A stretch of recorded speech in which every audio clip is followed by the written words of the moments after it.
Wind howls through the tent fabric like a voice trapped between words. The snow outside lies untouched, yet the air feels disturbed, as if something left recently or watches still. The small flame of a camping stove flickers and dies, leaving only the faint sound of a pen scratching against paper.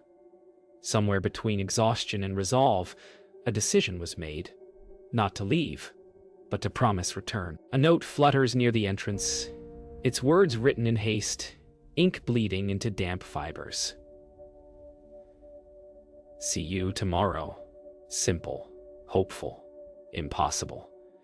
The silence afterward feels deliberate, thick, like the mountain is listening. And then, that hollow, unending question, what happens when tomorrow never comes? The storm came earlier than forecast, a white curtain devouring all sound. The radio hissed, then went quiet, leaving only the rhythm of snow against canvas. Someone muttered a prayer. They didn't believe it. Someone else looked toward the ridge, swearing they saw movement. Time lost meaning inside that storm.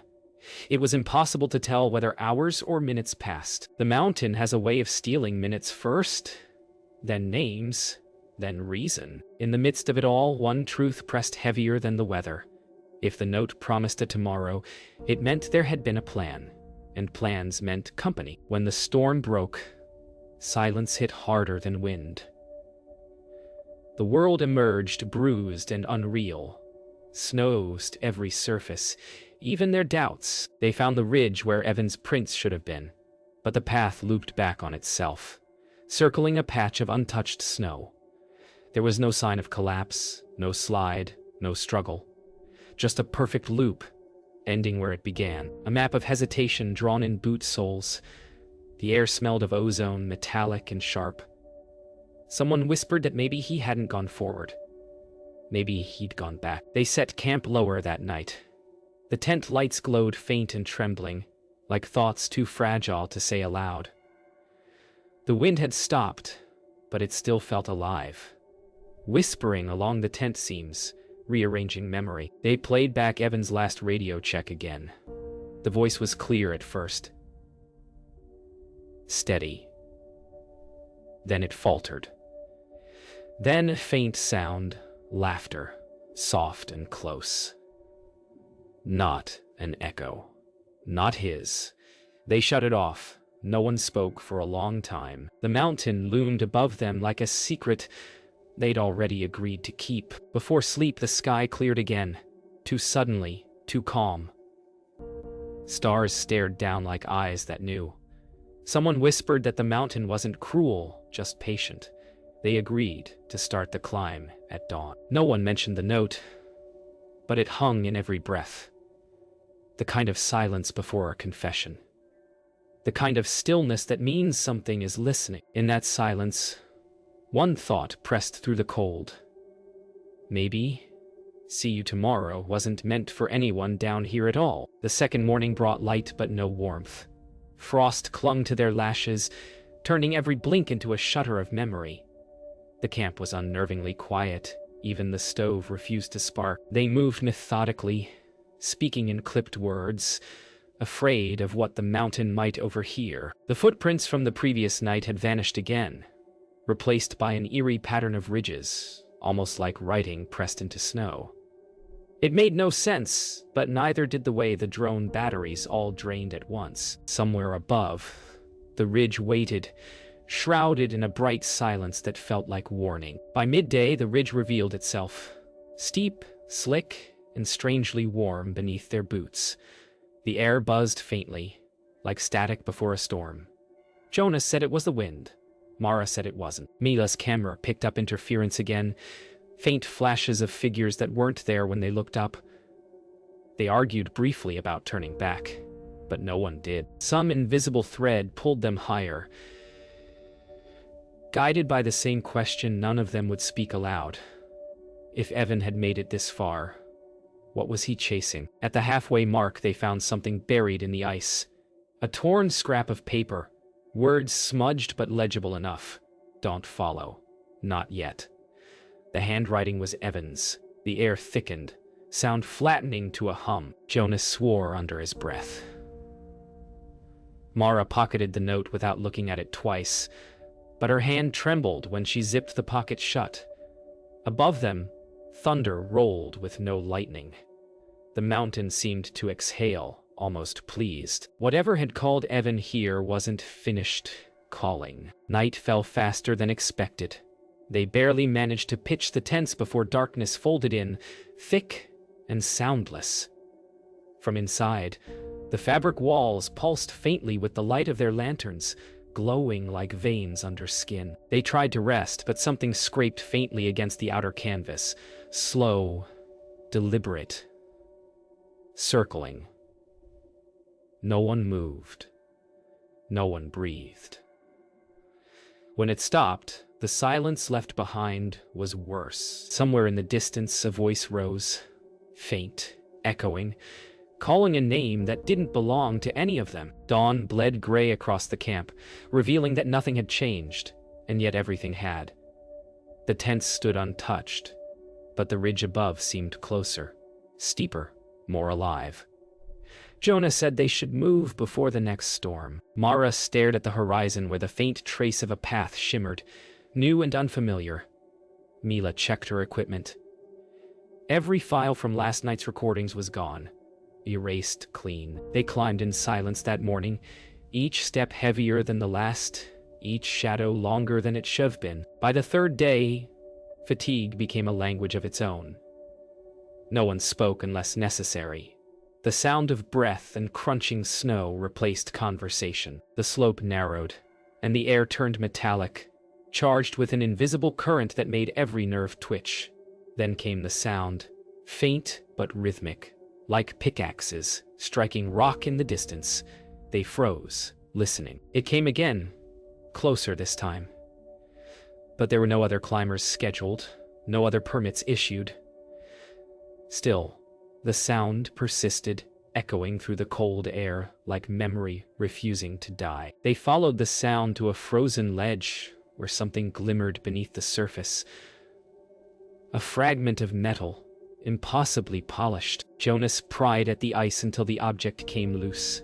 A carabiner, engraved with initials none of them recognized. Beneath it, buried deeper, was a faint outline of a climbing glove pressed into the ice, fingers splayed as if reaching up from below.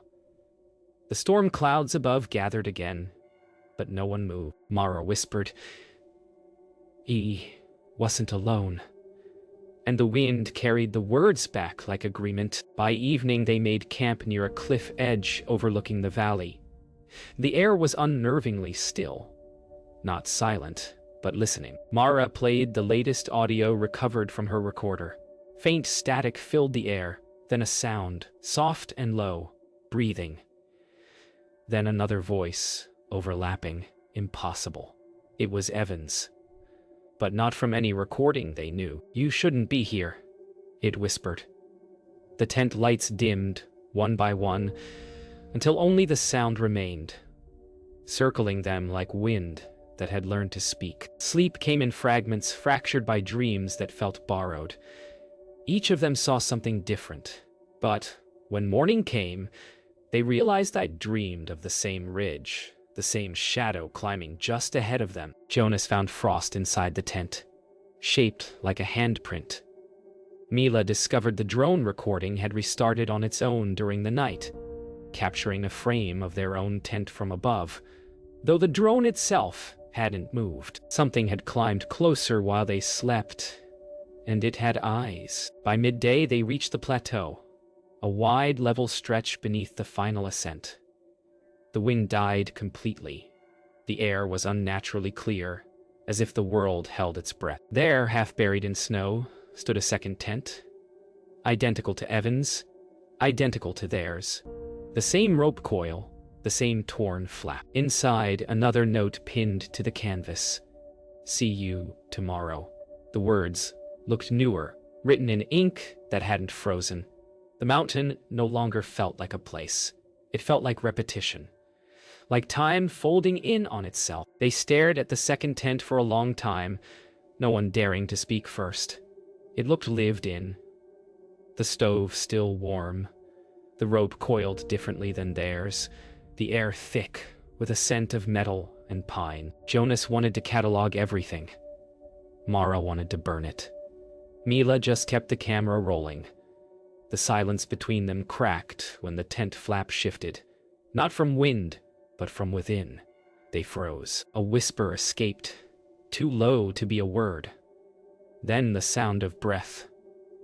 Slow, careful, waiting. When Jonas pulled open the tent, it was empty. Perfectly arranged, untouched, except for a second note. This one wasn't pinned. It was folded neatly on the sleeping bag, and the handwriting wasn't Evan's. The letters were cleaner, slower. "You're almost here." No one spoke. Mila lowered the camera, hands shaking too much to hold it steady. Mara stepped back until she was outside again, staring at the slope above. Somewhere beyond the clouds, something was watching. They all felt it, the quiet pressure of being seen. They descended into argument, fear fracturing their logic. Jonas accused the others of planting the tent. Mara accused him of hiding information about past climbs. Mila tried to mediate, but her voice shook. The mountains seemed to echo their shouting, repeating fragments in distorted tones that didn't belong to any of them.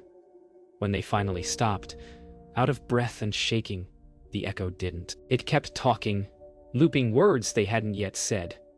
A premonition masquerading as sound. The storm returned without warning. Violent, punishing, relentless. The three of them tied the tents down and waited it out, counting seconds between gusts to stay safe. But through the howling came another sound. The distinct creak of a zipper. Not theirs. The other tents. Mara grabbed her flashlight and looked out into the maelstrom. Through the snow she saw movement. A figure crawling out, rising to its feet, then walking uphill into the white, carrying no rope, no pack, no hesitation. She screamed his name before realizing she didn't know whose name she'd used. When the storm broke, the world was wrong. The slope above had changed. Rocks where snow should have been, paths where cliffs once cut off. The second tent was gone, leaving only a perfect outline pressed into the frost. Jonas found the note half buried nearby. It wasn't the same one. New words, same handwriting. Tomorrow came early. The mountain glowed faintly in the dawn, as if something beneath it had awakened. They stood together, exhausted, and realized none of their compasses pointed north anymore. The mountain felt different at dawn. Softer, almost merciful. Though they knew that was a lie. The storm had scraped the world clean, leaving silence sharp enough to wound. They began the final climb without words. Each step echoed with the weight of something they couldn't name. When they passed the place where the second tent had been, Mara stopped, turned once, and whispered, "He's ahead of us." No one asked how she knew. No one wanted to. The wind carried her words upward, as if delivering them to someone waiting above. By midday they reached a flat ledge littered with fragments of old climbing gear. Carabiners, ropes, scraps of torn fabric. Some pieces bore tags from expeditions decades old. Yet the snow around them was untouched, pristine as if freshly fallen. Mila filmed in silence while Jonas cataloged dates under his breath. Mara stood apart, staring at the slope above, where the snow seemed to ripple slightly, like something moving just beneath. When the light shifted, the ridgeline took on shape. Faint silhouettes, ascending. Too many to be real. Later, as they stopped to rest, Jonas took out the recorder they'd recovered from Evan's old cache. He played the last entry again, though they all knew the words by heart. "If I reach the top, I'll see her again." But this time, there was something after it.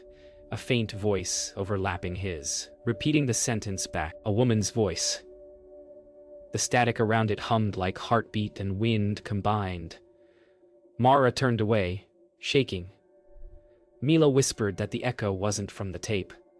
It was live. When they reached the cave beneath the summit ridge, the temperature dropped fast. Not from altitude, but from something else.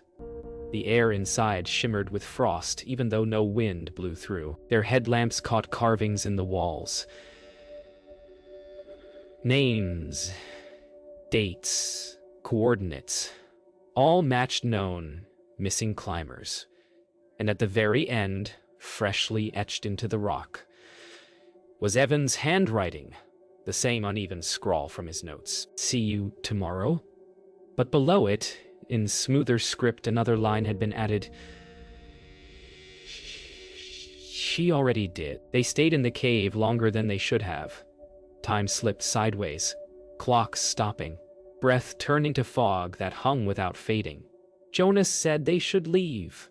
Mara whispered that it was too late. Mila kept filming until the camera died mid-frame. The last thing it captured was a reflection on the ice wall. Not their own, but 4 figures instead of 3. One of them stood closer to the lens, eyes unreadable, lips moving soundlessly.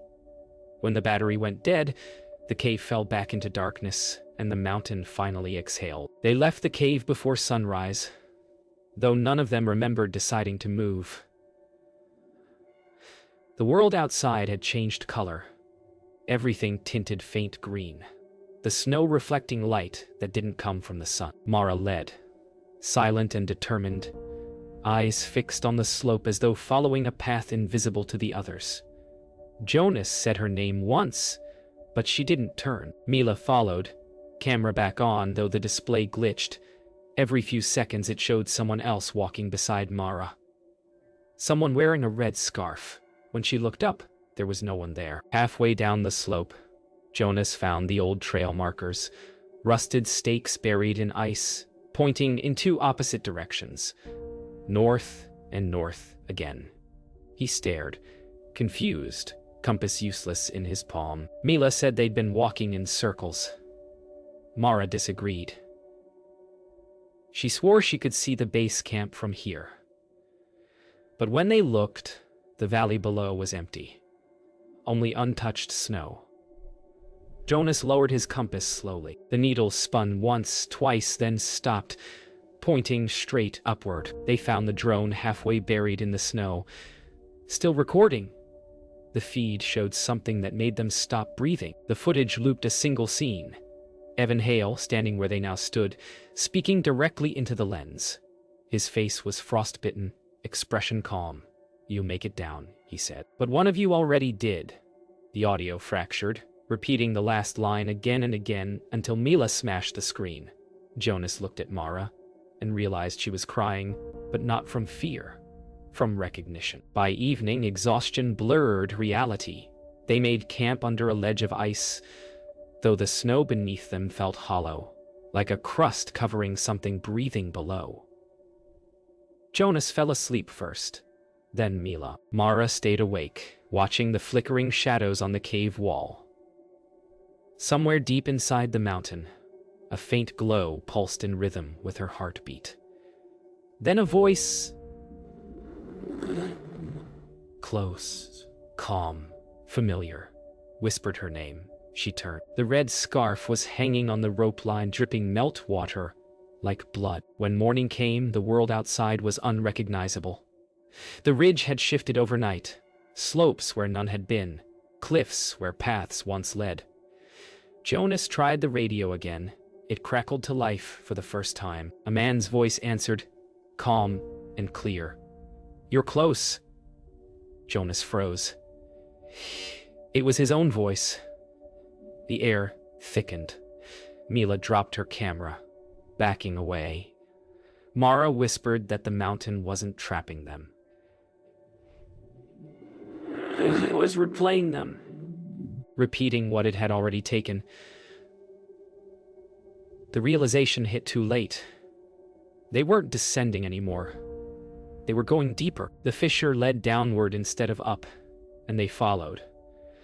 Not because they wanted to, but because the mountain offered no other path. Inside, the walls pulsed faintly, like veins filled with frozen light. Sound moved strangely, folding back on itself. Every echo arrived before its source.